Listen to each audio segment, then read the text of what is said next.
Yeah, basically we have thunderstorms continuing, showers and thunderstorms continuing for Eau Claire, areas up to the north of Eau Claire too overnight. Pretty much that's going to be the rule, but really what's left of that little gust front really is just a hint of it from Rochester. You can see just north of La Crosse and then stretching further towards Black River Falls. If it comes through, all you're going to see is basically a brief increase in the winds, and that's about it. So everything south of that area is going to stay dry for the morning, but it just will be periods of showers and thunderstorms. Won't be an all-night type rain for Eau Claire and areas there, but they will see it. Overall, the big picture is this activity is still to the west. We still got plenty left to go, but if we time it out throughout the morning, as I mentioned, it's going to stay dry for areas south. So if you wake up for La Crosse further south, it should be dry. This activity will continue, and then eventually keep an eye on the low spinning out in Iowa. That is actually going to develop overnight showers and thunderstorms, but we're going to see some redevelopment and intensification as that gets closer towards the morning hour. So by 7 a.m., still a little bit of shower activity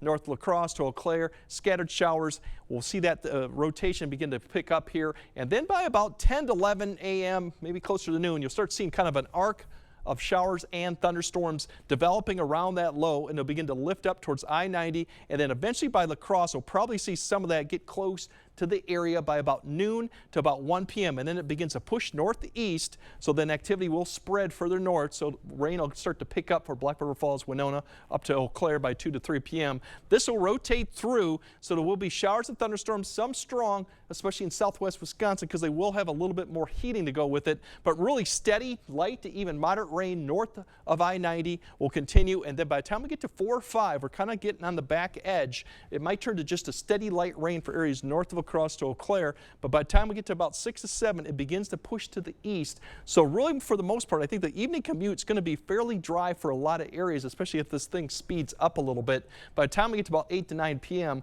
we're dry. We got a north flow. Overnight, we'll see cloud cover continue with a few showers, but for the most part, all the activity is really done with going throughout the night. In fact, we might see a little bit of break in the clouds going closer to Thursday morning. So that's what we're looking at for precipitation wise. Now, severe weather, as I mentioned, really southwest Wisconsin, maybe Richland County towards Grant County and eastward.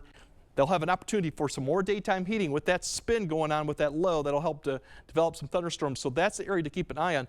But we'll have to see if this gets expanded towards northeast Iowa. You could see some development of strong or severe.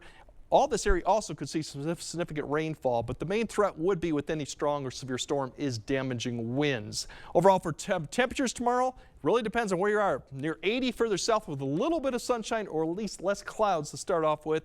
Further north you go, more clouds. Overall precipitation will keep 64 at Ladysmith, so quite a spread across the area with the system. As we go into Thursday, it's really going to start clearing out in the afternoon. We'll have low 70s, is about 10 degrees below average, so definitely cooler, more September-like and less humid. And Friday, not much of a change, maybe a degree or two warmer, but very pleasant September-like temperatures as we're in the middle of July too. Now, even during the weekend, we're going to have more showers and storms come back Friday into Saturday morning, but the temperature and the humidity level really will stay quite low all the way until about Monday, and then we'll flip the switch back and get more into typical July warmth, and humidity levels will start increasing once again with some light showers and thunderstorm chances. So tomorrow will be kind of busy. It'll be wet, not an all-day type rain, but I think the most rain will be from about 12 to about 5 p.m.